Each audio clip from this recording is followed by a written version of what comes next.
Hello students, स्वागत है आप सभी का यूट्यूब के इस चैनल में जिसका नाम है संजय सर क्लास। और आज मैं आप लोगों के लिए लेके आया हूँ प्रकाशिकी का दूसरा भाग। प्रकाशिकी के पहले भाग में हम लोगों ने किरण प्रकाशिकी के बारे में पढ़ा, किरण प्रकाशिकी से संबंधित महत्वपूर्ण घटनाओं के बारे में पढ़ा और अब हमें पढ़ना है तरंग प्रकाशिकी के बारे में। एक्चुअल में अगर बात किया जाए तो प्रश्न पहले ये आता है कि किरण प्रकाशिकी में इतना कुछ पढ़ने के बाद हमें तरंग प्रकाशिकी की आवश्यकता क्यों पड़ी। जब इस प्रश्न का उत्तर खोजते हैं तो हमें पता चलता है कि किरण प्रकाशिकी में प्रकाश से संबंधित कई महत्वपूर्ण घटनाओं का अध्ययन तो किया गया, लेकिन कई ऐसी भी घटनाएं हैं जिनको किरण प्रकाशिकी समझाने में समर्थ नहीं हुआ। कई ऐसी घटनाएं हैं जिसको किरण प्रकाशिकी के द्वारा समझा नहीं जा सका, तब हमें तरंग प्रकाशिकी की आवश्यकता पड़ी और तरंग प्रकाशिकी उन घटनाओं को समझाने में बहुत कामयाब हुआ जिनको किरण प्रकाशिकी नहीं समझा सका था। उनमें ही एक महत्वपूर्ण घटना है व्यतिकरण। ठीक है, पहले हम समझ लेते हैं तरंग प्रकाशिकी क्या है। तरंग प्रकाशिकी में प्रकाश की जो प्रकृति होती है वो ऐसे लहरों की भांति होती है। समुद्र में जैसे लहरें चलती हैं उसी प्रकार प्रकाश जो सूर्य से निकलता है पृथ्वी तक ऐसे लहरों की भांति ही चलकर आती है। ठीक है, इसमें सबसे महत्वपूर्ण घटना जो है वो है व्यतिकरण और ये परीक्षा के लिए तरंग प्रकाशिकी को समझने के लिए बहुत ही इम्पोर्टेंट और महत्वपूर्ण टॉपिक है। ठीक है, व्यतिकरण होता क्या है। व्यतिकरण में दो प्रकाश तरंगे होती हैं। व्यतिकरण में दो प्रकाश तरंगे होती हैं और दोनों की जो आवृत्ति होती है वो क्या होती है, समान होती है। दोनों की जो आवृत्ति होती है वो क्या होती है, एक समान होती है। जब दो प्रकाश तरंगे आपस में मिलती हैं, ठीक है, दो प्रकाश तरंगे होती हैं, वे जब उन दोनों में क्या होता है, अध्यारोपण होता है। अध्यारोपण का मतलब क्या होता है, मेलजोल बढ़ाना।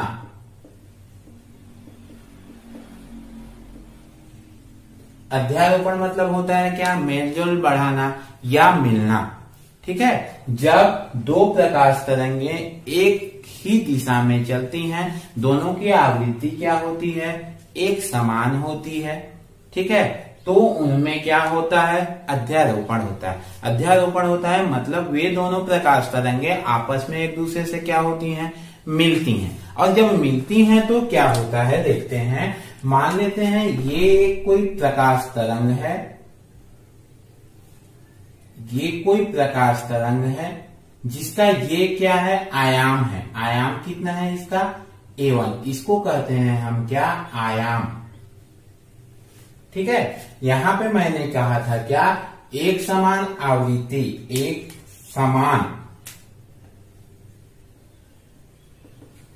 ठीक है, आवृत्ति का क्या मतलब होता है, यहां से यहां तक की दूरी, यहां से एक चक्र पूरा करना। ठीक है, ये कहलाती है क्या, इसका आयाम कहलाता है। ये मान लेते हैं कोई एक प्रकाश तरंग है, एक उसी दिशा में चलने वाली कोई ये दूसरी प्रकाश तरंग है ये। ठीक है, जब ये दोनों प्रकाश तरंगे, इसका आयाम मान लेते हैं क्या है, A2 है।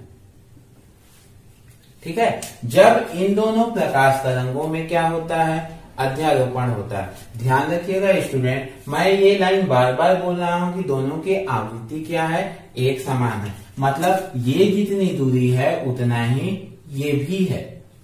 ठीक है, दोनों की आवृत्तियां क्या हैं, एक समान है। जब और इनका जो कला है, ठीक है, कला क्या है, अलग अलग हो सकता है।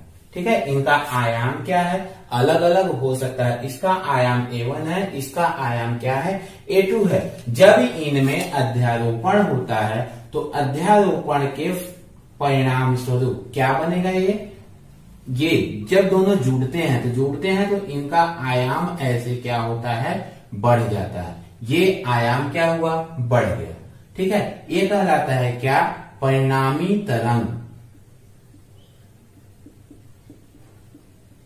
ये कहलाता है क्या, परिणामी तरंग। और इस तरंग का जो आयाम होता है वो क्या हो जाता है, A1 प्लस A2। जब दोनों जुड़ते हैं, ये प्लस है ये प्लस है, दोनों आपस में जुड़ते हैं तो बढ़ जाता है। ये माइनस है ये माइनस है, ये दोनों आपस में जुड़ते हैं तो क्या होता है, बढ़ जाता है। ये तो हुई पहली घटना।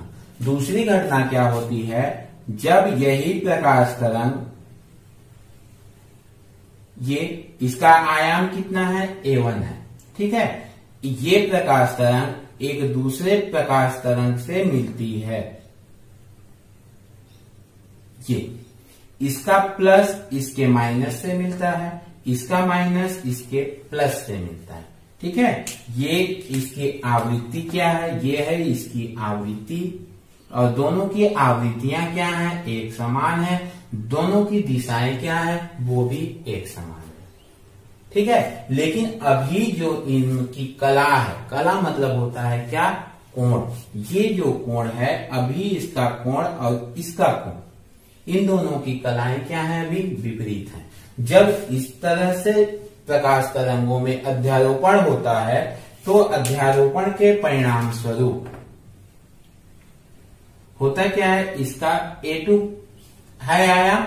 जब ये प्रकाश तरंगे मिलती हैं, अगर मान लू मैं कि इसका आयाम 10 है, इसका आयाम 8 है। ठीक है, तो प्लस से कौन मिला, माइनस मिल रहा, तो प्लस से माइनस मिलता है तो क्या होता है, माइनस होता है। मतलब 10 में से 8 घटेगा तो क्या बचेगा, 2। मतलब इस तरह का आयाम क्या हो गया, कम हो गया। उसी प्रकार इसका 10 है, इसका 8 है, तो ये भी प्लस माइनस है, ये भी घटेगा तो क्या हो जाएगा, 2 हो जाएगा। मतलब इस परिणामी तरंग, ये क्या हुआ, परिणामी तरंग हुआ।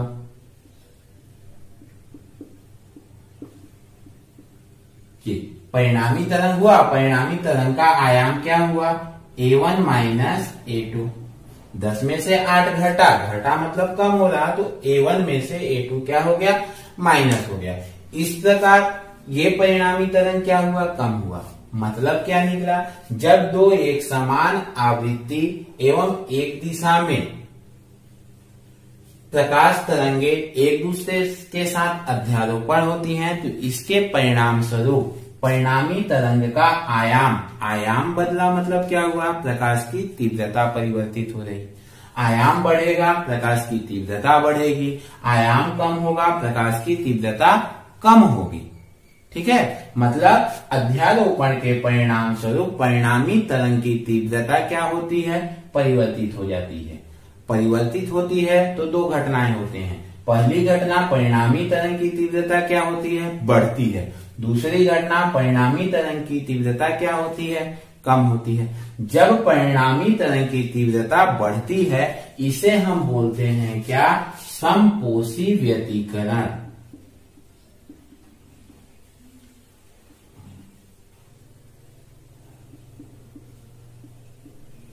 इसे हम बोलते हैं क्या, समपोषी व्यतिकरण। और जब परिणामी तरंग की तीव्रता कम होती है, इसे हम बोलते हैं विनाशी व्यतिकरण।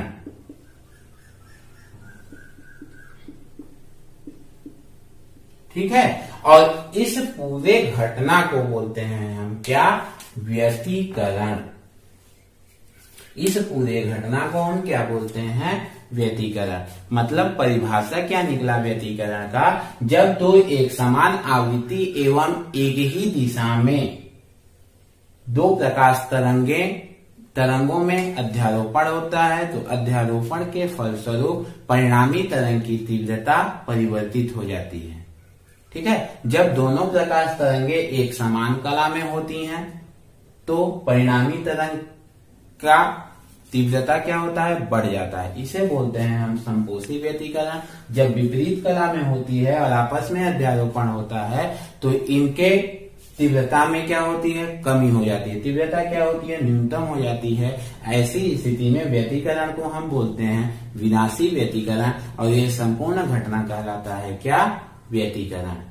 ठीक है, परिभाषा को लिख लेते हैं। क्या कहता है, जब दो समान आवृत्ति की प्रकाश तरंगे एक ही दिशा में गमन करती हैं, ठीक है, तो उनके अध्यारोपण के परिणाम स्वरूप परिणामी तरंग के आयाम में क्या होता है, परिवर्तन हो जाता है। और आयाम में परिवर्तन होता है तो भिन्न भिन्न बिंदुओं पर परिणामी तरंग की तीव्रता जो होती है वो क्या होती है, वो भी अलग अलग होती है। जब इस तरंग की तीव्रता अधिकतम होती है तो उसे हम कहते हैं क्या, समपोषी व्यतिकरण। जब तरंग की तीव्रता न्यूनतम होती है तो उसे कहते हैं विनाशी व्यतिकरण। और इस संपूर्ण घटना को बोलते हैं क्या हम, व्यतिकरण।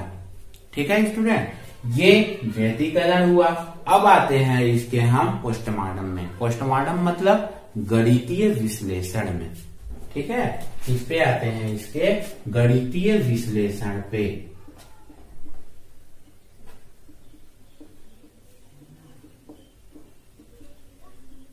और ये गणितीय विश्लेषण ही व्यतिकरण का क्या है, एक महत्वपूर्ण टॉपिक है। इसको ध्यान से समझिएगा, बहुत ही अच्छा और आसान है।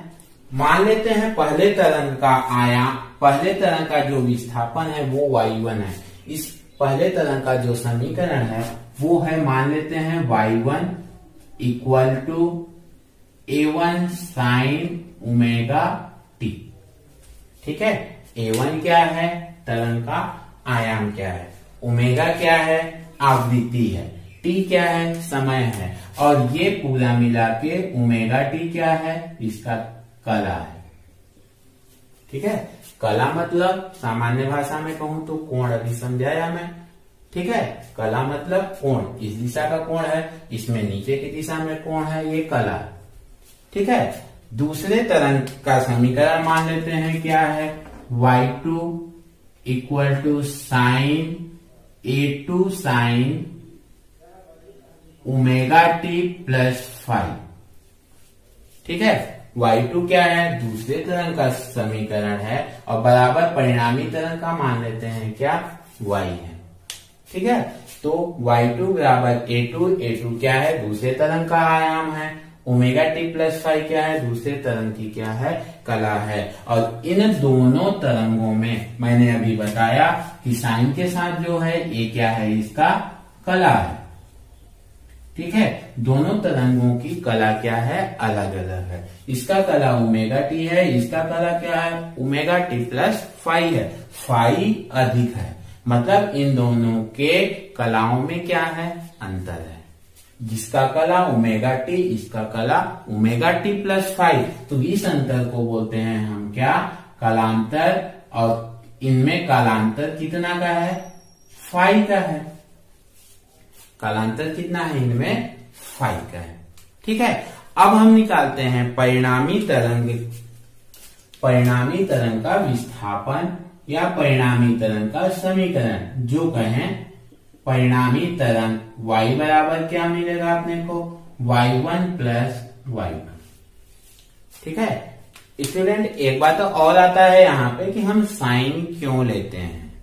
साइन, कॉस, टेन, ये तो जानते ही हैं कि साइन ये ट्रिग्नोमेट्री के वर्ड हैं। ठीक है, लेकिन इनको लेते साइन ही क्यों लेते हैं, तो साइन इसलिए लेते हैं क्योंकि साइन का जो वक्र बनता है ग्राफ पे, वो ऐसे ही बनता है। ठीक है, साइन का जो वक्र है वो ऐसे ही बनता है, और ये तरंग भी इस साइन के भांति ही गमन करता है। ठीक है, इसलिए हम इसके समीकरण में साइन लेते हैं। ठीक है, और ये y बराबर y1 प्लस y2 क्यों होगा, y1 माइनस y2 भी हो सकता है। ठीक है, तो इसके लिए अध्यारोपण का सिद्धांत है, और अध्यारोपण का सिद्धांत कहता है कि परिणामी तरंग का जो विस्थापन, y क्या है, विस्थापन है, परिणामी तरंग का जो विस्थापन होता है प्रत्येक तरंग के विस्थापन के सदिश योगफल के बराबर होता है। तो प्रत्येक तरंग, इसका y1 है, इसका y2 है, और तरंग होता तीसरा y3, और तरंग होता y4, अधिकतम होता yn तक होता। तो परिणामी तरंग का जो विस्थापन होता वो सभी तरंगों का क्या होता, योगफल होता। ठीक है, ये है अध्यारोपण का सिद्धांत, और उसी अध्यारोपण के सिद्धांत के आधार पे हमें मिलता है y बराबर y1 प्लस y2। ठीक है, अब हम y1 और y2 का इसमें मान रखते हैं। y1 का मान कितना है, a1 sine omega t plus A2 sine omega T plus five. ठीक है, A1 sine omega T plus A2, इसका एक फॉर्मूला होता है, फॉर्मूला एक सूत्र होता है। क्या सूत्र होता है? Sine A plus B equal to होता है sine A cos B plus cos A sine B. ठीक है, ये गणित का एक सूत्र है। गणित वाले तो अच्छे से जानते होंगे इस सूत्र को। ये गणित का एक सूत्र है और इस सूत्र में A के जगह पे ओमेगा टी है और B के जगह पे क्या है? फाई है। तो इस सूत्र के अनुसार अगर हम मान रखते हैं तो क्या हो जाता है? Sine omega T into cos phi plus cos omega T into sine phi. ठीक है, ए के जगह पे ओमेगा टी है और बी के जगह पे क्या है?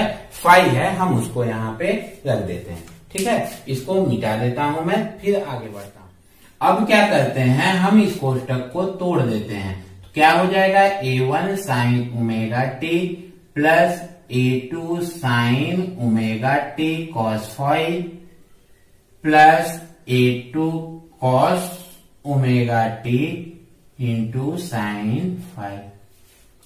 ठीक है, इन दोनों में क्या है? साइन ओमेगा टी इन दोनों में है, ये साइन ओमेगा टी इन दोनों में है।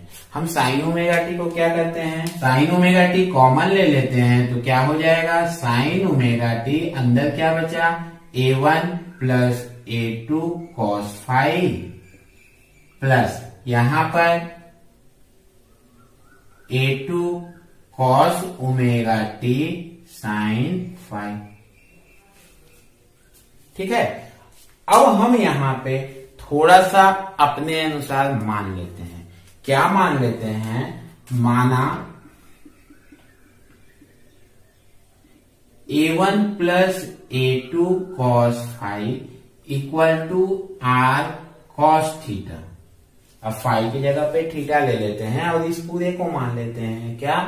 R cos theta. और यहां पे क्या है? A2 sine phi, A2 sine phi को मान लेते हैं क्या? R sine theta.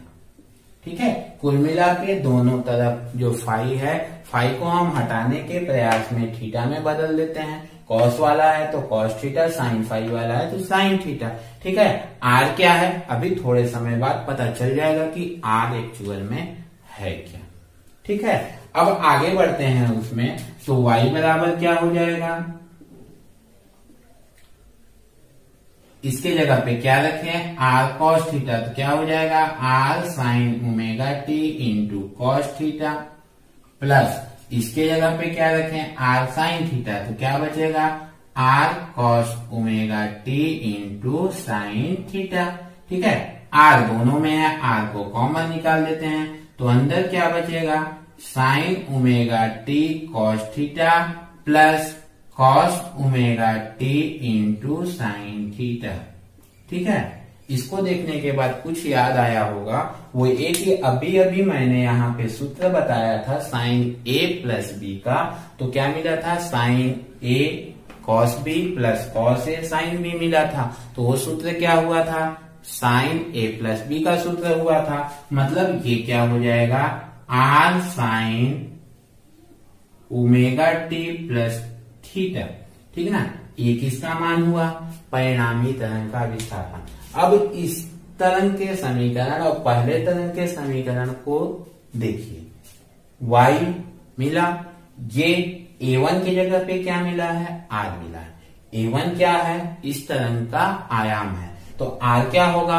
परिणामी तरंग का आयाम होगा। अभी मैंने बताया था R क्या है, अभी थोड़ी देर में पता चल जाएगा। R क्या है? परिणामी तरंग का क्या है?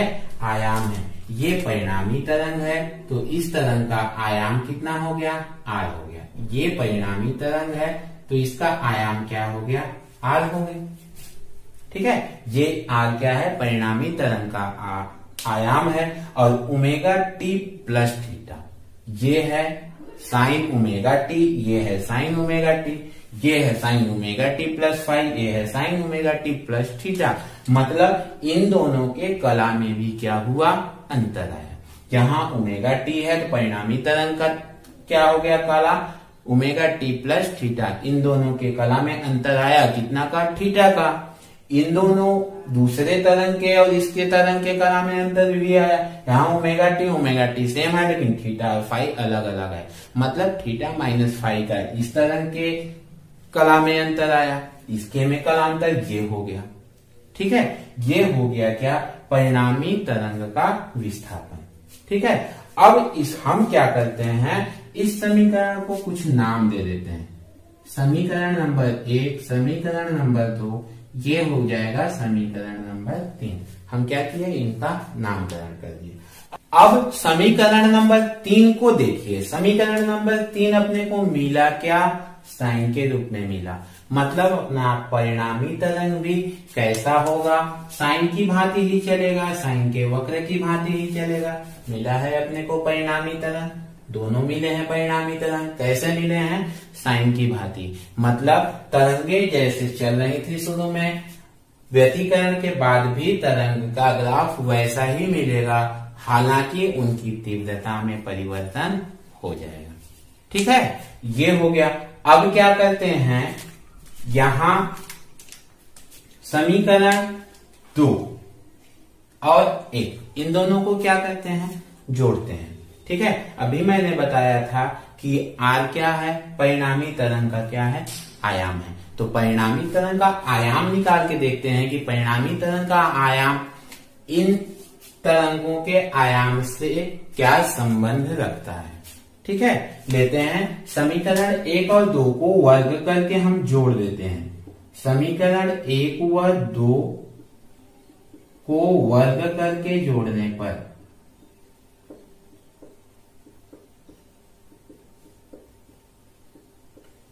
LHS RHS, ठीक है। समीकरण 1 क्या है, RHS, R square cos square theta. ठीक है, इसके LHS को वर्ग कर देते हैं,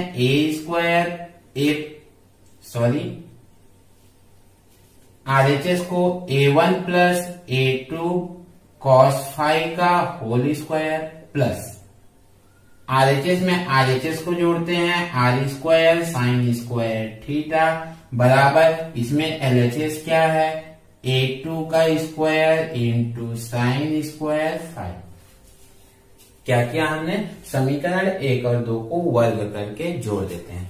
करते हैं, इन दोनों में क्या है, आर स्क्वायर है, आर स्क्वायर को कॉमन निकाल देते हैं, क्या बचेगा, cos square theta plus sine square theta बराबर क्या बचेगा, इसका प्रसार करते हैं a प्लस बी के होल स्क्वायर के सूत्र से। और a प्लस बी का होल स्क्वायर का सूत्र आप जानते ही होंगे, a प्लस बी का होल स्क्वायर इक्वल टू क्या होता है, a square plus B square plus 2ab। a के जगह पे कितना है, a1 है, और b के जगह पे क्या है, a2 cos फाइव है। हम उसी सूत्र में मान रख देते हैं, तो क्या हो जाएगा, a1 square plus a2 square cos square five plus 2a1 a2 cos five. ठीक है, प्लस क्या है, a2 square sine square five. ठीक है, अब गणित का एक सूत्र है, त्रिकोणमिति में आप लोगों ने पढ़ा होगा कि sign square theta plus cos square theta बराबर कितना होता है, 1 होता है। ठीक है, उस सूत्र से इसका मान 1 हो जाएगा, तो क्या बचेगा, आर स्क्वायर बराबर क्या बचा, a1 स्क्वायर। इन दोनों में, इसमें दोनों a2 में देखिए, यहाँ a2 है, यहाँ भी a2 स्क्वायर है, दोनों जगह a2 स्क्वायर को क्या करते हैं, हम कॉमन ले लेते हैं, तो क्या बचेगा, a2 square in bracket cos square five plus यहां से क्या बचा, साइन स्क्वायर फाइव प्लस क्या बचा है अब, 2a1 a2 cos फाइव। हो गया इतना। अब क्या करें, यहां जैसे मिला था यहां भी वही मिला, cos square five plus sine square five बराबर क्या हो जाएगा, 1 हो जाएगा। तो क्या बचा अंत में, आर स्क्वायर बराबर a1 square plus a2 square plus 2a1 a2 cos five. ठीक है, ये किसका मान मिला अपने को, परिणामी आयाम मिला है। ठीक है, अब परिणामी आयाम पे ही निर्भर करता है हमारा क्या, समपोषी व्यतिकरण और विनाशी व्यतिकरण। जब इस आर का मान न्यूनतम होता है तो क्या बना, विनाशी व्यतिकरण। जब इस आर का मान अधिकतम होता है तो क्या बनता है, समपोषी व्यतिकरण। इसको अगर एक लाइन और मैं बढ़ा दूं तो ये क्या बन जाएगा, R equal to under root a1 square plus a2 square plus 2a1 a2 cos phi. ठीक है, इनमें बस बदलता क्या है, आर a1 तो वही है, a2 वही है, ये बदलेगा नहीं। बदल सकता है तो क्या बदल सकता है, फाई का मान बदल सकता है। जब ये चलता है तो कहां से चला, 0 से चलना चालू हुआ, ठीक है, और यहां कहां तक चला, पाई तक, मतलब 180 तक। फिर विपरीत दिशा में चलता है, फिर कहां पहुंच जाता है, मतलब कुल मिला के एक चक्र में 0 से लेकर 360 डिग्री तक घूम जाता है। कहने का मतलब यह है कि अपना मान किसका बदलता है, फाई का मान बदलता है। तो फाई के मान पे ही निर्भर करेगा क्या, समपोषी व्यतिकरण और विनाशी व्यतिकरण। ठीक है, अब आगे देखते हैं कैसे, इसको क्या कहते हैं, थोड़ा इसका सफाई कर देते हैं, आप इसको नोट कर लीजिए या फिर इसका स्क्रीनशॉट ले लीजिए। क्या आया यहाँ हमारा, परिणामी आयाम, आर का मान आया था, परिणामी आयाम आर बराबर क्या मिला था, under root a1 square plus a2 square plus 2a1 a2 cos phi. ठीक है, अब इसका हम उपयोग करते हैं, उपयोग करके देखते हैं कि क्या कर सकते हैं। अब आर का मान जब न्यूनतम होता है, न्यूनतम होगा मतलब क्या होगा, न्यूनतम होता है तो क्या बनता है, विनाशी व्यतिकरण।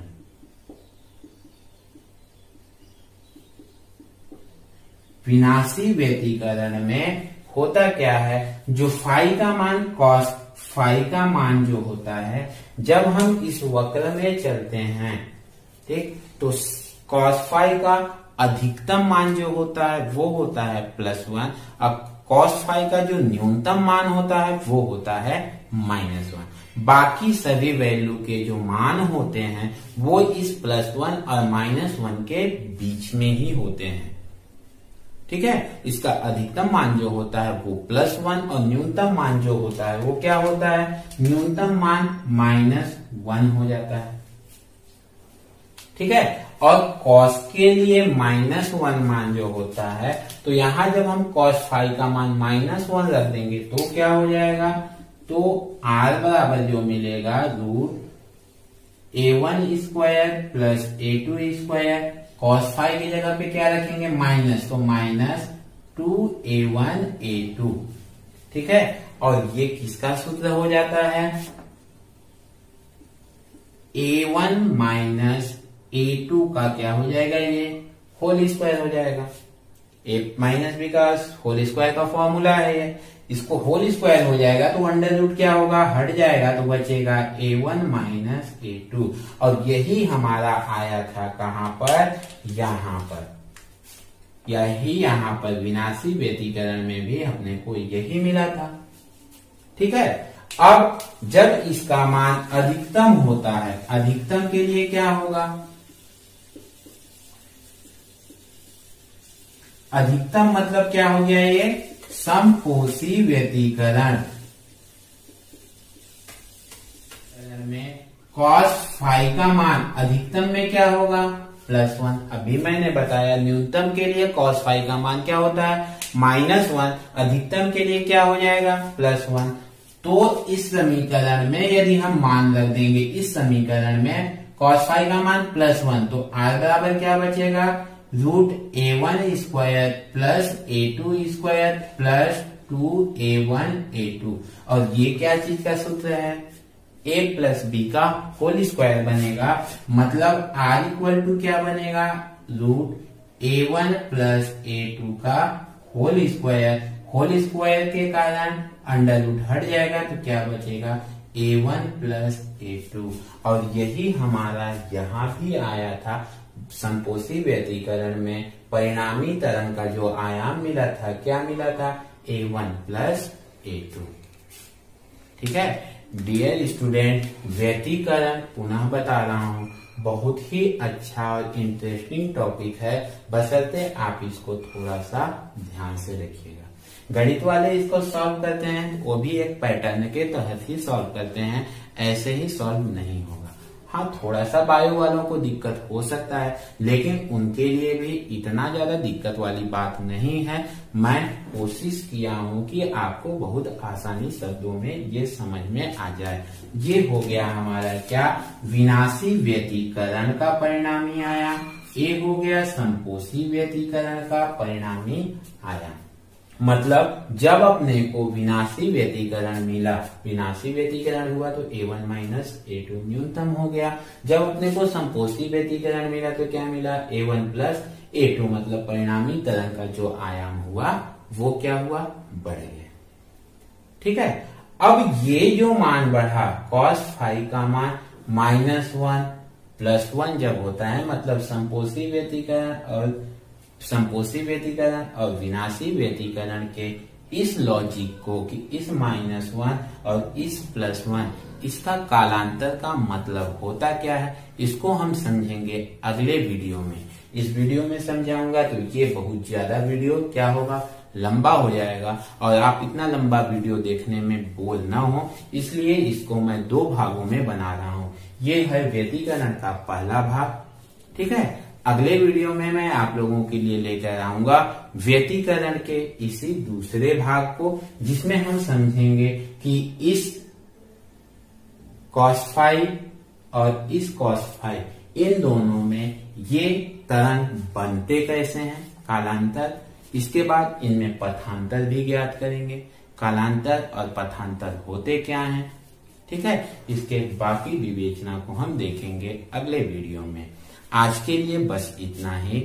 आई होप आपने आज के इस वीडियो को एंजॉय किया होगा।